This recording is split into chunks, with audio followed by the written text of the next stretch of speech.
आज हम लोग पाठ्य पुस्तक की रचना निबंध सीरीज के फूल, जिसके रचनाकार आचार्य हजारी प्रसाद द्विवेदी जी हैं, उसको समझने का प्रयास करेंगे।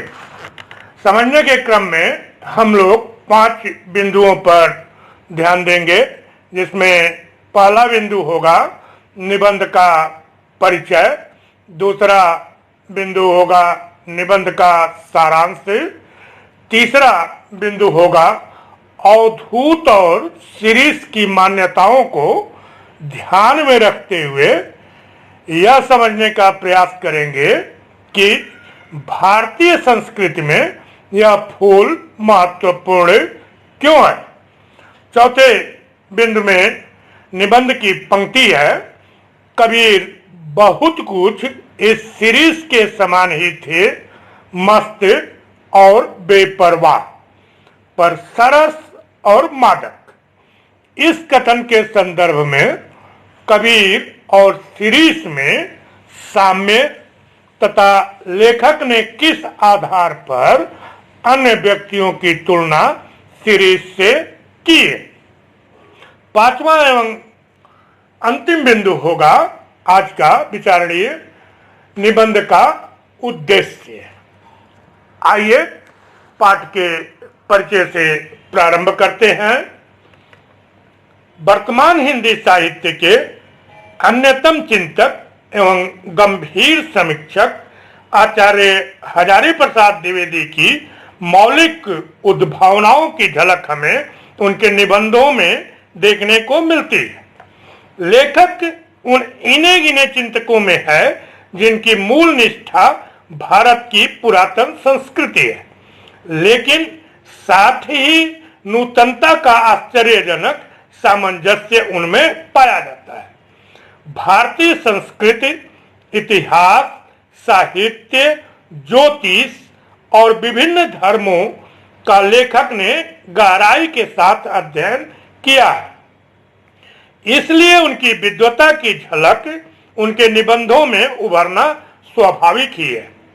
सीरीज के फूल शीर्षक प्रस्तुत निबंध में लेखक की चिंतनशीलता और अध्ययनशीलता मुखरित है। भारतीय प्राचीन साहित्य के साथ सीरीज के फूल की महत्ता चित्रित करते हुए लेखक ने उसके ऐतिहासिक महत्व को उद्घाटित किया है। साथ ही साथ वर्तमान स्थितियों पर अत्यंत कुटिला प्रहार करते हुए उसने गांधीवादी प्रवृत्ति पर हस्ताक्षर भी किया है।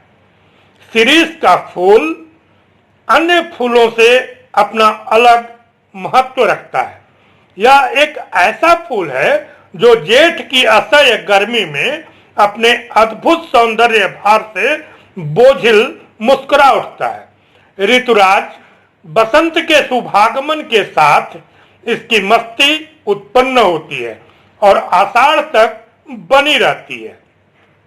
इसकी मस्ती और समान रूप, रस, गंध को महसूस करते हुए विद्वान लेखक ने इसे कालजयी और धूत के रूप में जीवन की अजेयता का प्रचारक कहा है। लेखक कवि हृदय नहीं है, किंतु सहृदय है, इसलिए सीरीज पुष्प के सौंदर्य की भावुकता से उल्लसित हो उठना उसकी अस्वाभाविकता कदापि नहीं है। उसके मस्तिष्क में सीरीज का सघन छायादार वृक्ष उभरता है और उसके चिंतन का क्रम प्रारंभ होता है। प्राचीन भारतीय रईसों की वाटिका की शोभा सीरीज के पुष्प के बिना पूर्ण नहीं समझी जाती थी। वात्स्यायन ने अपने काम सूत्र में सघन छायादार वृक्षों की छाया में ही झूले का महत्व प्रदर्शित किया है।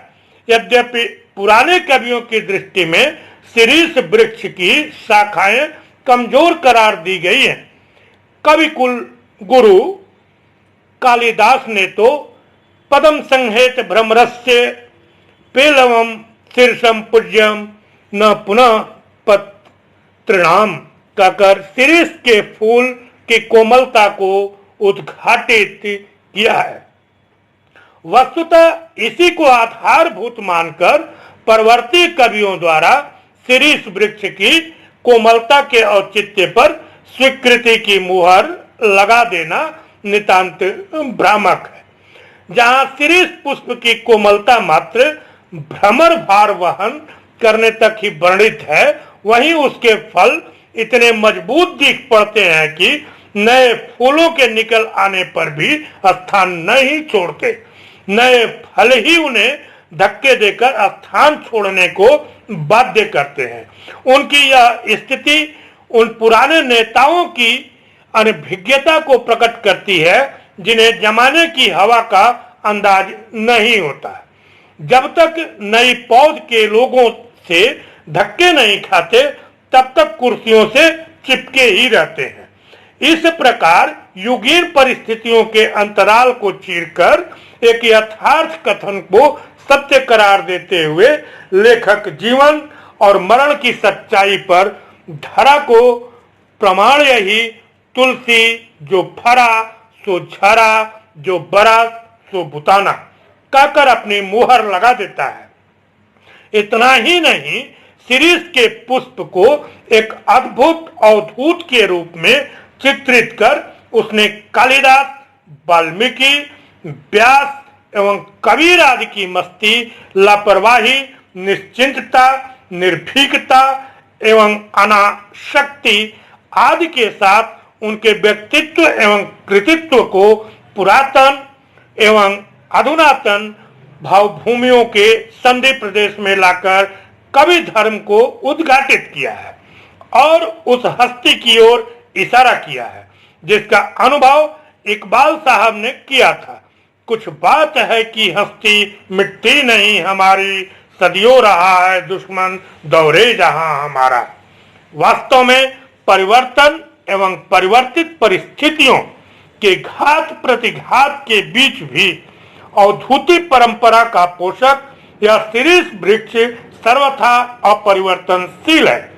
बाह्य परिवर्तनों का जैसे इस पर कोई असर नहीं दिखता, ठीक ऐसे ही देश की विषम परिस्थितियों में अनाचार, अत्याचार, लूट खसोट, खून खराबी, आंधी अंधड़, तूफान एवं भयंकर से भयंकर झंझावातों के बीच भी एक बूढ़ा रह सका था, क्योंकि वह बूढ़ा भी अनासक्त योगी किंवा अवधूत ही था। शीरीष वायुमंडल से रस खींचकर इतना कोमल और इतना कठोर है, वह बूढ़ा भी इसी तरह कोमल कठोर बना हुआ था। यह शीरीष उस बूढ़े की भावनाओं से ओतप्रोत उसका प्रतीक बना हुआ है। युग जिस बूढ़े को महात्मा गांधी नाम से जानता है आज वह महात्मा नहीं है। शीरीष को देखकर लेखक के मन की हुक प्रकट रूप में सुनाई पड़ती है, हाय वह अवधूत कहाँ है। क्रम को आगे बढ़ाते हैं और निबंध के सारांश को समझने का प्रयास करते हैं। निबंधकार जहां बैठकर निबंध लिख रहा है वह चारों ओर से शीरीष के वृक्षों से घिरा हुआ है। उन्हें देखकर वह उन पर विचार करने के लिए विवश हो जाता है। कितना रहस्यमय है यह वृक्ष। वातावरण का सब पर कुछ न कुछ प्रभाव पड़ता है, पर इस वृक्ष पर कोई प्रभाव नहीं पड़ता। लेखन के साथ लेखक वर्तमान से हटकर कुछ महीने पीछे के उसके ये अतीत को याद करता है, जब जेठ की प्रचंड दोपहरी थी, धरती और आकाश ही नहीं मध्य का वायुमंडल भी दहक रहा था, सर्वत्र निरस्ता थी, सारे के सारे पेड़ पौधे ही नहीं तृण और गुल्म तक झुलस गए थे। आग की निर्धूम लपटें दौड़ रही थी, न तो कहीं जीवन था और न ही कहीं हरियाली और सौंदर्य। उस प्रतिकूल परिस्थिति में कोमल तंतुओं वाला शीरीष राशि राशि फूलों से लदा हुआ था। सारा जड़ चेतन जगत दग्ध और क्लांत था। एकमात्र शिरीष ही फूलों से सुशोभित था।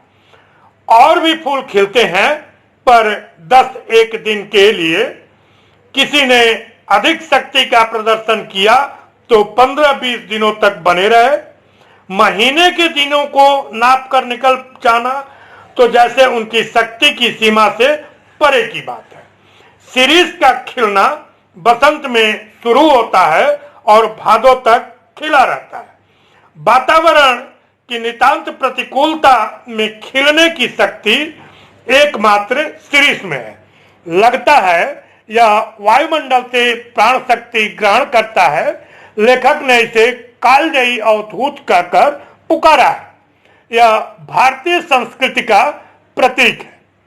यह वह प्रतीक है जो प्रतिकूलताओं में हमें जीने की कला सिखलाता है, और जीना भी पूर्ण प्रसन्नता और मस्ती के साथ। शिरीष के वृक्ष शुभ और छायादार होते हैं। इन्हें गृह उद्यान में लगाया जा सकता है। डालियां कुछ कमजोर अवश्य होती हैं, फिर भी इन पर झूले डाले जा सकते हैं। झूलने वाली सुकुमारियों का वजन भी क्या होता है। संस्कृत साहित्य में इसकी अपनी महिमा गरिमा है। यह कोमल और श्रृंगार के योग्य माना गया है। महाकवि कालिदास ने शकुंतला का रूप मंडन इसी शिरीष पुष्प से किया था। यह किसी तरह से उड़ते हुए भौरे के पदस्पर्श भार को वहन कर पाता है। फूल जितना कोमल, फल उतना ही कठोर। फल तो अपना स्थान छोड़ना ही नहीं चाहते। नए फूल और फल के दबाव में आकर ही किसी तरह पुराने फल झड़ते हैं, अन्यथा सूख कर डालियों में खड़खड़ाते रहते हैं और हटने का फूल कर भी नाम नहीं लेते। लेखक शिरीष के फूलों में अनेक प्रकार की विशेषताएं देखता है और उनसे प्रभावित होता है। कठोरता और कोमलता के साथ सौंदर्य और मस्ती, सहिष्णुता और प्रसन्नता, अनासक्ति और साहस, सदा स्थिरता और एकरूपता आदि कुछ ऐसी विशेषताएं हैं जो लेखक को अभिभूत कर लेती हैं, और वह अनेक प्रकार की कल्पनाएं करता हुआ कालिदास, कबीर, रविंद्र, पंत और राष्ट्रपिता महात्मा गांधी को एक साथ याद कर बैठता है। अकेला शिरीष इन सब की पृथक पृथक विशेषताओं को समेटे हुए आधुनिक भारतीय नेताओं की याद दिलाता है। अपनी कोमलता और सुंदरता से शकुंतला का श्रृंगार करता है। कालजयी अवधूत की भांति प्रतीत होता है। क्रम को पुनः आगे बढ़ाते हैं और आज के विचारणीय तीसरे बिंदु की तरफ बढ़ चलते हैं। तीसरा बिंदु, अवधूत और शिरीष की मान्यताओं को ध्यान में रखते हुए यह समझने का प्रयास करेंगे कि भारतीय संस्कृति में यह फूल महत्वपूर्ण क्यों है। अघोर पंथ के सिद्ध योगी को अवधूत कहते हैं। बोलचाल की भाषा में उसे अवघड़ कहते हैं। अवधूत कालजयी होता है। सांसारिकता के बंधन से मुक्त होकर वह सिद्ध साधक छक्यो रयो दिन रैन की मस्ती में मस्त प्रत्येक परिस्थिति में एक समान ही नजर आता है। सुख दुख की सीमा के ऊपर उसका फक्कड़पना स्वभाव अद्भुत होता है। हर्ष विषाद की अनुभूति उसे कभी नहीं होती है। जगत कार्यों से निर्लिप्त, व्यवहार और व्यापार से विरक्त वह अनासक्त योगी सदैव अपने में अर्थात अपनी सत्ता में लीन रहता है। लेखक ने शिरीष को अनासक्त योगी किंवा अवधूत कहा है। जिस प्रकार अवधूत प्रत्येक स्थिति में एक सा रहता है, सांसारिक सुख दुख हर्ष विषाद के प्रभाव से अलग, निर्द्वंद, मस्त, उसी प्रकार यह शिरीष भी जगत प्रभाव से अलग दृष्टिगोचर होता है।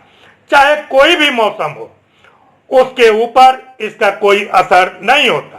ग्रीष्मकालीन आतप में भी वही मस्ती, वही अल्हड़ता, वही सरसता इसमें परिलक्षित होती है जो बसंतागमन के समय विद्यमान थी। लेखक के अनुसार शिरीष एक अद्भुत अवधूत है। दुख हो या सुख वह हार नहीं मानता। अतः यह स्पष्ट होता है कि जीवन संघर्षों से शिरीष कभी हार नहीं मानता है। दुनिया के सभी आकर्षणों से अलग अपनी मस्ती में वह अनासक्त योगी की भांति मस्त रहता है। जीवन और मृत्यु के भय से वह मुक्त होकर फक्करपनमयी जिंदगी जीता है। उसमें अद्भुत जीवन शक्ति होती है जो परमुखापेक्षी भी नहीं अपितु आत्मनिर्भर होती है। दूसरी बात, जिस तरह योगी कोमल एवं उदार होता है, दृढ़ निश्चयी होता है, उसी प्रकार शिरीष भी कोमल, उदार और दृढ़ व्रती होता है। शिरीष के फूलों में जिस तरह केसर उसके गंधस्थल तक लटके रहते हैं, उसी प्रकार उदार चित्ता और धूत का संपूर्ण अंतःस्थल परोपकार की भावनाओं से परिपूर्ण रहता है। पुष्प का जन्म ही होता है नए फूलों को जन्म देने के लिए, जिनके भीतर स्थित बीज नई पौध को जन्म देते हैं। अवधूत का जीवन भी नई सामाजिक व्यवस्था को जन्म देने के लिए होता है, जिससे नई चेतना के साथ नवीन सभ्यता पल्लवित और पुष्पित हो सके। शिरीष के इन्हीं गुणों को देखकर लेखक ने उसे अवधूत की संज्ञा दी है, जो पूर्ण सार्थक है। शिरीष एक अनासक्त योगी है। भारतीय संस्कृति भी अनासक्त भाव से जीवन जीने की प्रेरणा देती है। आसक्ति ही सांसारिक बंधन का कारण है। आसक्त जीवन जीने से ही मनुष्य को बार बार जन्म ग्रहण करना पड़ता है। बौद्ध दर्शन में तृष्णा को ही जन्म ग्रहण करने का कारण माना गया है। जन्म ग्रहण करना ही दुख है। तृष्णा से मुक्ति ही मोक्ष है। सांख्य योग में भी निष्काम कर्म करने की शिक्षा दी गई है। कामना ही आसक्ति है। भारतीय संस्कृति अनेकता में एकता की शिक्षा देती है। परोपकार, पर सेवा, पर दुख कातरता की महत्ता हमारे भारतीय संस्कृति की विशेषता है। जो हर्ष विषाद, सुख दुख, लाभ हानि, जय पराजय से निर्लिप्त होकर जीवन जीता है, वही विश्व मानव का कल्याण कर सकता है। विषम परिस्थितियों में ही मानव निखरता है। जीवन के झंझावातों से जूझने की जिसमें क्षमता हो, उसी का जीवन सफल जीवन है। शिरीष भी हमें यही शिक्षा देता है कि भीतर से कठोर, संघर्षशील, दृढ़, मस्त बने रहो, जबकि ऊपर से सरल, सरस, कोमल, सुरभ युक्त रहो। शिरीष अपनी शीतल छाया, हरितिमा एवं सुगंधित फूलों का उपहार बांटता है। उसी प्रकार मानव को भी दूसरे को सुख पहुंचाने के लिए अपना सर्वस्व त्याग करने के लिए तैयार रहना चाहिए। अपनी श्रद्धा, सहानुभूति, सहयोग, विनयशीलता, विवेक के द्वारा विश्व मानव की सेवा करना हमारा पुनीत कर्तव्य है। जो हमें कांटा बोए, उसे भी हमें फूल बोना चाहिए। सबके कल्याण में ही अपना भी कल्याण निहित है। अनासक्त रहते हुए कर्तव्यों का पालन करना, विषम परिस्थितियों में से भी मस्त बने रहना जीवन जीने का वास्तविक ढंग है। यही भारतीय संस्कृति का मूल मंत्र है और शिरीष भी इन्हीं भावनाओं का प्रचारक है। अतः शिरीष भारतीय संस्कृति का प्रतीक है। क्रम को पुनः आगे बढ़ाते हैं और निबंध की पंक्ति, कबीर बहुत कुछ इस शिरीष के समान ही थे, मस्त और बेपरवाह, पर सरस और मादक। इस कथन के संदर्भ में कबीर और शिरीष में साम्य तथा लेखक ने किस आधार पर अन्य कवियों की तुलना शिरीष से की है? शिरीष एक अनोखा पुष्प है। जिस समय समूची प्रकृति बेजान और उदास दिख पड़ती है, उस समय वह परिपल्लवित फूलों से लदा हुआ अपनी मस्ती में झूमता रहता है। हर हालत में उसमें एक रूपता के ही दर्शन होते हैं। कबीर भी एक अनोखे संत कवि हैं। भारतीय जनमानस में जब निराशा, दैन्य, उदासी एवं विवशता की बदली छाई हुई थी, इस महाकवि ने अपनी अंतर चेतना के द्वारा कविता कामिनी की महानतम सेवा की। अनासक्त योगी की तरह अपनी मस्ती में झूमता हुआ, परिस्थितियों के जहर को पीता हुआ, अपनी अमृत वाणी से जनमानस में नई चेतना एवं प्रेरणा का प्रचार किया। कबीर को भी 4 दिन की चांदनी और फिर अंधेरी रात अच्छी नहीं लगती। यह भी क्या कि 10 दिन फूले और फिर खंखड़ के खंखड़। दिन 10 फूला फूल के खंखड़ भया पलाश। शिरीष के फूल को भी यह प्रिय नहीं। बसंतागमन के साथ लहक उठता है। जेठ की शरीर झुलसा देने वाली लू की परवाह किए बगैर आषाढ़ तक तो निश्चित ही फूलता रहता है। मन में आ गया तो भादों में भी निर्घात फूलता रहता है। न आंधी तूफान की परवाह करता है, न आषाढ़ सावन की झड़ी की ही चिंता करता है। जब धरती गर्म तवे के समान लहकने लगती है, प्रकृति वीरान होने लगती है, अन्य जीव जंतु भी उमस एवं सूर्य से आतप से बचने के लिए अपने निवास स्थल में सिमटने लगते हैं, तब भी यह कालजयी और धूत के समान जीवन की अजेयता के गीत गाता हुआ मस्त बेपरवाह पड़ा रहता है। कबीर भी तो शिरीष के पुष्प के समान ही सर्वकालिक और सर्वदेशीय हैं। अन्य कवियों की तरह देश, काल और परिस्थितियों के दास नहीं। कबीर की वाणी उस अनासक्त योगी की वाणी है जिसकी उपादेयता, महत्ता सर्वत्र और सर्वदा। वर्ग, जाति, धर्म, रूढ़िवादिता में फंसे हुए समाज में जन्म ग्रहण करके भी वे इससे अनासक्त रहे। उन्होंने कुसंस्कारों के विरुद्ध तीव्र आवाज उठाई तथा ढोंगी, मौलवी, मुल्लाओं, साधु एवं मालाधारियों को ललकारा। उन्हें अपने हृदय को प्रांजल बनाने की सलाह दी।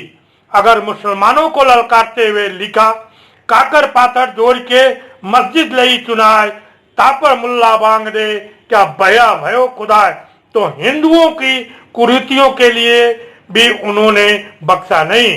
पाथर पूजे हरि मिले तो मैं पूजू पहाड़।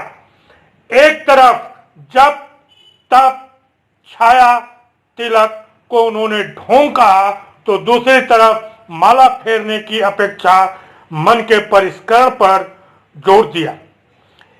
यह सब वह महान संत इसलिए कर सका क्योंकि वह अनासक्त योगी था, बेपरवाह था, अस्पष्टवादी था, सच्चा बैरागी एवं सच्चा समाज सेवी था।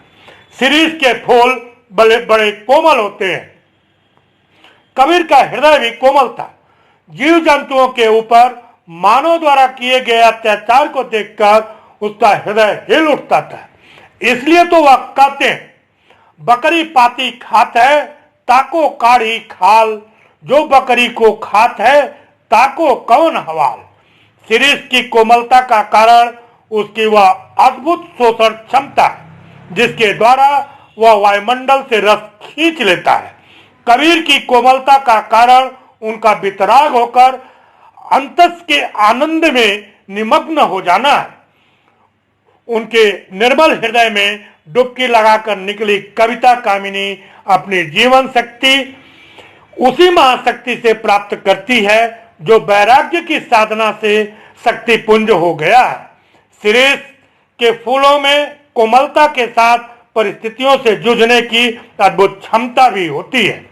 कबीर भी तो उसी प्रकार फक्कड़, मस्त मौला, बेपरवाह और विषम परिस्थितियों का सामना करने की अद्भुत क्षमता रखने वाले अवधूत है। कबीर का आविर्भाव ऐसे समय हुआ जब राजनीतिक, धार्मिक, सामाजिक क्रांतियां अपनी चरम शिखर पर थीं। न राजवंशों में स्थिरता थी, न उनकी नीति निश्चित थी। लोधी वंश की राजनीति कहर के चलते जनता में भय और आतंक था। धर्म के क्षेत्र में अनेक मतवादों का बोलबाला था। कहीं नाथ संप्रदाय, कहीं अद्वैतवादी संप्रदाय, कहीं कृष्ण भक्ति धारा तो कहीं राम भक्ति धारा प्रचार पा रहा था। वर्णाश्रम धर्म के कारण सामाजिक परिस्थितियां विच्छिन्न हो रही थी। ब्राह्मण, शूद्र, हिंदू, मुस्लिम में दिनों दिन मनोमालिन्य बढ़ रहा था। कबीर ने धर्म और समाज के संगठन के लिए समस्त बाह्याचारों का अंत करने और प्रेम से समान धरातल पर रहने का सर्वमान्य सिद्धांत प्रतिपादित किया। शास्त्रीय ज्ञान की अपेक्षा अनुभव ज्ञान को अधिक महत्व दिया। उन्होंने ब्रह्म से अपना मानसिक संबंध जोड़ा। जिस प्रकार सुरेश दुख सुख से हार नहीं मानता, उसी प्रकार कबीर ने सुख दुख की परवाह नहीं की। सुरेश के समान मौज में आठोयाम मस्त रहे। संत कबीर के समान ही कवि कुलगुरु कालिदास, गुरुदेव रविंद्र, प्रकृति के सुकुमार कवि सुमित्रानंद पंत एवं आधुनिक भारत के निर्माता राष्ट्रपिता महात्मा गांधी भी पक्के अवधूत है। जिस प्रकार विपरीत परिस्थितियों में भी शिरीष का फूल मस्त मौला पक्कड़ बना हुआ जीने की अद्भुत कला रखता है, उसी प्रकार अवधूतीय गुण महापुरुषों इनमें भी है। कालिदास एक अनासक्त योगी थे।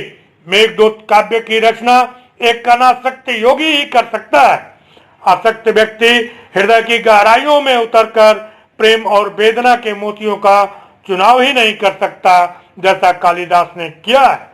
कालिदास अनासक्त होने से ही सौंदर्य के बाह्य आवरण को भेद कर उसके भीतर पहुंच सके। शकुंतला का बाह्य सौंदर्य उन्हें आबद्ध नहीं कर सका। अपने प्रांजल हृदय तड़ाग में डुबकी लगवाकर उन्होंने शकुंतला के सौंदर्य को और मादक बना दिया है। कालिदास सौंदर्य के बाह्य आवरण को भेद कर भीतर तक पहुंच सकते थे। वे कृषिवल के समान अनासक्त थे, जो निर्दलित इच्छुदंड में रस निकाल लेता है। दुख सुख में बेपरवाह फक्कड़ मस्त योगी थे, जिनका अपना भाव संसार था। कविवर रविंद्रनाथ भी अनासक्त योगी थे। उन्होंने संसार की अंतरात्मा में झांका। बाह्य रूप में अनेकता का बोध कराने वाले संसार के अंतस्थल में झांककर उसमें व्याप्त एकता का दर्शन किया। प्रकृति से सुरम्य रूपों में उन्होंने परमपिता परमेश्वर की अद्भुत कला शक्ति का दर्शन किया। सांसारिक शिल्प कला की मनोहरता को देखकर भी उन्हें उस अप्रतिम चित्रकार की तूलिका की याद आई, जो वनस्पतियों में कोमल रंग भरकर हमें दिव्य संदेश देता है। व्यक्तिगत हानि लाभ, शोक दुख, आशा निराशा की संकीर्ण भावना से ऊपर उठकर विपरीत परिस्थितियों में भी उन्होंने अखिल विश्व के कल्याण की कामना की। शिरीष स्वयं कठोर और कष्ट सहिष्णु होता है, लेकिन दूसरों के लिए कोमल, स्निग्ध एवं केसर युक्त होकर मनोभावन बनता है। अवधूत भी तो संसार की विषमता का पान कर एकता का प्रचार करता है। कवि और पंत भी अनासक्त योगी हैं। सांसारिक वितृष्णाओं से दूर रहकर इन्होंने अपने एकांत चिंतन और गहन अध्ययन के द्वारा काव्य साधना का नया पक्ष उद्घाटित किया, जो प्रकृति और मानव के प्रति नवीन उन्मेष के साथ मानव के प्रति मंगल कामना और नवीन कला चेतना की सूचना देती है। उनकी रचनाएं अनाविल आत्मिक चिंतन और श्रेष्ठ अभिव्यंजना से पुष्ट हैं। राष्ट्रपिता महात्मा गांधी तो शिरीष के समान ही पक्के अवधूत हैं। देश में फैली हुई अव्यवस्था, प्रपीड़न, मारपीट, धरपकड़, अग्निदाह, लूटपाट, खून खराबा के बीच एक अनासक्त योगी ही तो स्थिर रह सकता है। हिंसा बीच रहकर अहिंसा का प्रचार, असत्य के बीच सत्य की अलग जगाने वाले अवधूत गांधी भी सीरीज के समान ही वायुमंडल से रस चूसते हैं। विषम सामाजिक, राजनैतिक, धार्मिक और धार्मिक परिस्थितियों में भी अपनी दृढ़ इच्छा शक्ति, मानवीय मूल्यों के प्रति समर्पण भाव, नैतिकता, अनासक्तता को लेकर इस अवधूत ने मानव जाति का जो कल्याण किया वह निश्चय ही प्रशंसनीय है। दुख सुख, जय पराजय, हानि लाभ, यश अपयश में अविचल रहकर विश्व मानव के लिए जो जीवन दर्शन इन्होंने दिया वह इनके अवधूती व्यक्तित्व के कारण ही संभव बन पड़ा। आज का विचारणीय अंतिम बिंदु निबंध का उद्देश्य, उसे समझने का प्रयास करेंगे। साहित्यकार जब किसी रचना को मूर्त रूप देता है तो अपना कोई न कोई उद्देश्य निश्चित रूप से सन्निहित रखता है। सीरीज के फूल आचार्य हजारी प्रसाद द्विवेदी रचित एक उद्देश्य गर्भित निबंध है। द्विवेदी जी के निबंध विचारों से तो पूर्ण है ही, साथ ही उनमें चिंतनशील तत्वों की प्रधानता भी है। सीरीज के फूल निबंध द्वारा विद्वान निबंधकार ने अनेक उद्देश्यों की प्रतिस्थापना की है। निबंधकार के विचार से मानव मात्र को ऐसा जीवन जीना चाहिए जिसमें कोमलता, सरलता, कठोरता, संघर्ष, मस्ती आदि का समावेश हो। जो व्यक्ति आनंद और विक्षोभ से युक्त प्रत्येक स्थिति के मध्य संभाव से जीने का अभ्यासी है वही जन जन को समझने में सक्षम हो सकता है। जो मनुष्य क्षणिक सुख के आवेश में बह जाता है वह क्षणिक दुख से घबरा जाता है, वह जीवन संघर्ष में कभी विजयी नहीं होता। ऐसा व्यक्ति जीवन से हताश, निराश, विवश, उदास तथा संत्रस्त रहता है। जीवन के झंझावातों से जूझने की प्रेरणा सीरीज के फूलों से ही मिलती है। मनुष्य कष्ट, सहिष्णुता और धैर्य का संबल लेकर ही जीवन के प्रति आस्था और दृढ़ संकल्प शक्ति बनाए रख सकता है। प्रतिकूल परिस्थितियों से जूझने पर ही जीने की कला की वास्तविक पहचान होती है। जो काल को चुनौती देकर संघर्ष करते हैं वे अवश्य विजयी होते हैं, उनका अस्तित्व बना रहता है, और जो हिम्मत हार जाते हैं वे समाप्त हो जाते हैं। सांसारिक जीवन में साधारण मनुष्य अपने सुख दुख, लाभ हानि, यश अपयश, विजय पराजय, आशा निराशा से प्रभावित होता रहता है, पर अनासक्त योगी या व्यक्तित्व जीवन की विषय परिस्थितियों के प्रभाव से मुक्त रहता है। वह कभी भी पराजय स्वीकार नहीं करता। जीवन संघर्ष में वह अजय रहता है। कबीर, कालिदास, पंत, रविन्द्रनाथ टैगोर तथा महात्मा गांधी ने फक्कड़ाना मस्ती के साथ साथ वातावरण की प्रतिकूलता में भी जीने की अद्भुत कला सीख रखी थी। व्यक्तिगत लाभ हानि, सुख दुख, आशा निराशा की भावना मानव हृदय की संकीर्णता का द्योतक है। मनुष्य मात्र का संबंध अखिल विश्व से है, परमेश्वर से है। अतः उसे अपने हृदय की संकीर्णता का परित्याग कर स्व को पर से जोड़ना होगा। सीमाबद्ध मनुष्य अपने जीवन के लक्ष्य से दूर हटकर भटकता रहता है। अतः मानव को चाहिए कि वह जीवन संघर्ष में अनासक्तता, नैतिकता तथा दृढ़ संकल्प शक्ति का सहारा लेकर सदा मुस्कुराता रहे एवं अपने जीवन की सारी कोमलता तथा सरसता राष्ट्र पर न्यौछावर करता रहे। लेखक को अपने उद्देश्य के प्रतिपादन में अभूतपूर्व सफलता मिली है। सीरीज के फूलों और फलों का अवलंबन लेकर उसने जीवन के महत्वपूर्ण तथ्यों का उद्घाटन किया है। जीवन की सफलता का रहस्य निरंतर प्रसन्न रहने में है। विषम परिस्थितियों में भी प्रसन्न रहने वाला दीर्घजीवी होता है। मनुष्य की सफलता का रहस्य जीवन के प्रति आस्था और दृढ़ इच्छा शक्ति में सन्निहित है। मनुष्य के जीवन का लक्ष्य उसकी सामाजिक उपयोगिता है। अपना पेट तो सभी भर लेते हैं, पर जो दूसरों के लिए जीता है उसी का जीना सार्थक कहलाता है। यह संसार क्षणभंगुर है, यहाँ सभी चीजें क्षणिक है, कोई भी अस्थायी नहीं है। यह प्रकृति का शाश्वत नियम है कि इस संसार में जो जन्म लेता है उसे एक न एक दिन मरना अवश्य पड़ता है। जन्म और मृत्यु से इस जगत में कोई भी बच नहीं सका है। व्यक्ति चला जाता है पर समाज, देश तथा व्यवस्था रह जाती है। जब व्यक्ति जानता है कि वह सदा नहीं रहेगा, तब तो नई पौध को अवसर देना ही उसके लिए उचित है। अधिकार और पद की लिप्सा में लिप्त रहने वाला शीघ्र ही नष्ट हो जाता है, क्योंकि ऐसा व्यक्ति समय से जूझ नहीं पाता। जीवन का महत्व निजी सीमा से पूर्णतः मुक्त होना है।